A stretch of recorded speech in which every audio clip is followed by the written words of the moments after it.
Arrancamos con Eduardo. Uy, qué difícil así de... Y bueno, y está. aparte de ustedes, no, estoy pensando, a ver, no se me ocurre si alguien tiene alguna, pero muy...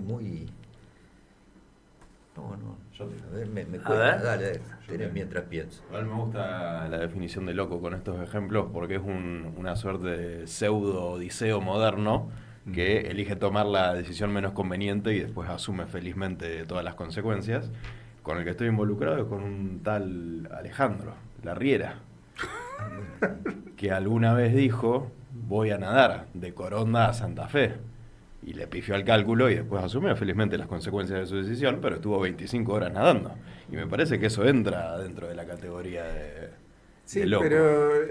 pero la idea acá es Lo encontrar, llevaban los creo- caballos, los de los cirqueros. Me hubiese venido bien la sirga en ese caso, pero salvo los que venían de acompañante, que Eduardo lo ha sido también, no creo haber arriesgado. Por ahí sí arriesgué algunos, pero esas locuras.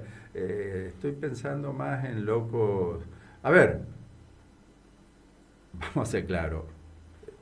Humilde opinión. Hoy el país está conducido por un loco de mierda. O un genio dice que depende del resultado. Bueno, cada uno puede dar su opinión. Él habla de mandriles y ese tipo de cuestiones. Para mí es un loco de mierda que nos está haciendo comer todas las curvas posibles. Y yo personalmente creo que esto no va a terminar bien. Y probablemente ya ha afectado la vida de muchísimas personas y creo que lo va a seguir haciendo. Está bien, es un ejemplo extremo pero es una opinión. Entonces, estoy tratando de buscar y hablar de locos que afecten a los demás, de manera positiva o de manera negativa. Mira, yo mencionaba recién, Juan, tu nado. A mí que me resulta así loco, genio, agradable, es nuestro amigo Luciano. Ah, sí. Luciano tiene eso, es un tipo que muy educado, muy culto, sabe de todo, más o menos como vos, así saben de todo, y tiene ideas diferentes. Y creo que yo lo veo desde lo académico también, ¿no? Porque en ciencia, de hecho, vamos a tener ahora una investigadora con una empresa de base tecnológica que pretende ser revolucionario, ¿no? Y esas ideas son las que cambian. Y tiene ideas que vos decís, bueno, ¿cómo no se me ocurrió esto antes, no? Y realmente parecen muy lógicas, muy simples, pero que antes no se habían pensado. Y en eso creo que tiene que ver, de hecho, la profesión, la ciencia tiene, mucho de eso, mucho de descubrir, de tirarse a ideas de esos proyectos raros, de poner un telescopio en órbita. Sí, ¿cómo? Bueno, y ahí está el Hubble, está funcionando. Entonces son esas cuestiones de desarrollos que de entrada parecen decir, ¿cómo va a ser un acelerador de partículas de 70 kilómetros de radio? ¿Qué sé yo? Bueno, y ahí está, ¿no? Esas cosas son, me parece, para destacar, y son inversiones, algunas de posiblemente muchas veces mala fortuna que arriesgó esta persona en pos del conocimiento, en este caso, y el avance de la ciencia. Sí, me acuerdo como dijo el Tato Cupelín en una época, bueno, falleció hace mucho el Tato, bueno, pero era uno de los pilotos de helicóptero, justamente el piloto con el que nos accidentamos con el helicóptero hace afortunadamente muchísimo tiempo ya. Y lo que dijo el Tato en un momento con respecto a los helicópteros, sobre la seguridad en los helicópteros, qué sé yo, dice, y bueno, ¿y qué querés? Si a un loco se le ocurrió hacer volar un piano, y tiene mucho de eso, porque la verdad que uno mira todos los artefactos voladores, y lo menos parecido a un artefacto volador es justamente el helicóptero, ¿no? O sea, tenés todo el tema de los planos, la sustentación, y acá es prácticamente un piano en el aire, ¿no? Sí, con respecto a los locos, ¿no? Como lo decía Carlito, donde es todo para bien y es claro, hay muchos casos donde por ahí algunos se consideran locos, pero en realidad son muy vivos. Y acá venía el perfil de la otra visión sobre Esteban Rapp, claro, que sí. no es mía, sino que es a través de lo que dejó Gastón Gori.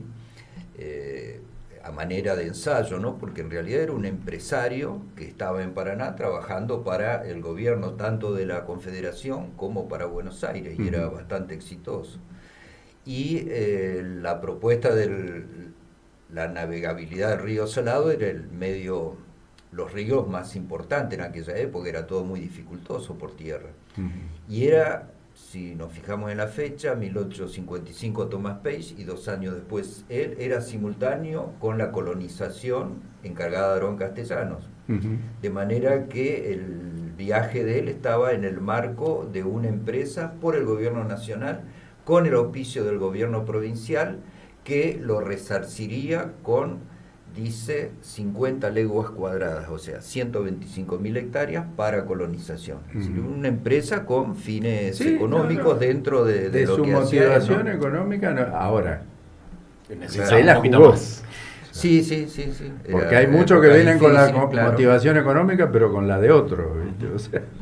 Eso sí, es cierto. Y que vos decías los incumplimientos del hombre blanco.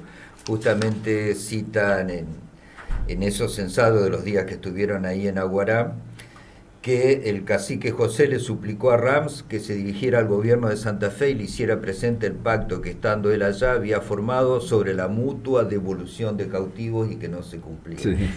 Porque recibió numerosas visitas de los caciques de la zona, y parte del arreglo era esto de formar las ciudades y colonizar. Era un equivalente a Aarón Castellanos, nada más. En algún relato que vi hablaban de que, como una cuestión de confianza, que las primeras noches los indígenas habían acampado al lado mismo del barco.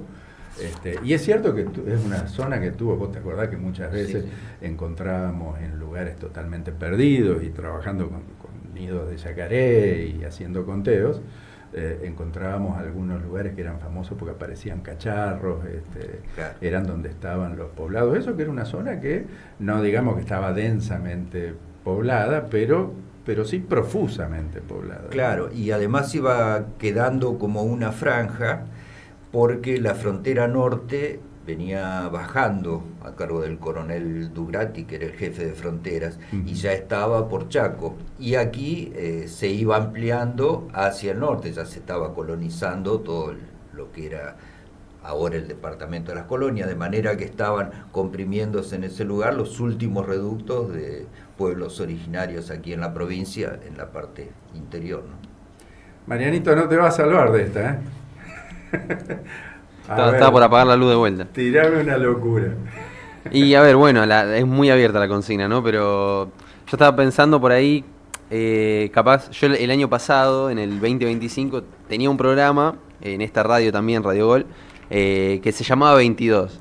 Y bueno, hacían referencia justamente al loco, ¿no? A la locura, y el programa era yo suelto, básicamente, yo libre, por así decir, porque bueno, por suerte la radio te da esa libertad de poder decir lo que uno piensa, pero era un poco eso, era como yo suelto, digamos, viste como vos hacés la editorial, bueno, las 2 horas era obviamente yo con mis habilidades, ¿no? Que no nos vamos a comparar, pero era como 2 horas de eso, de un poco de ir conectando ideas y ir armando un relato o una idea, un concepto, lo que sea, o lo que salga, básicamente.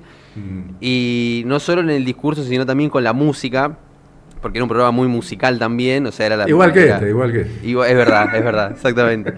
Y la música tampoco tenía mucha relación entre sí, porque capaz que generalmente en las radios la música suele ir de la mano en un mismo género. Y acá era capaz que, no sé, un rock nacional de acá, y después podía ser enganchado con una cumbia o con un folclore, con cualquier cosa.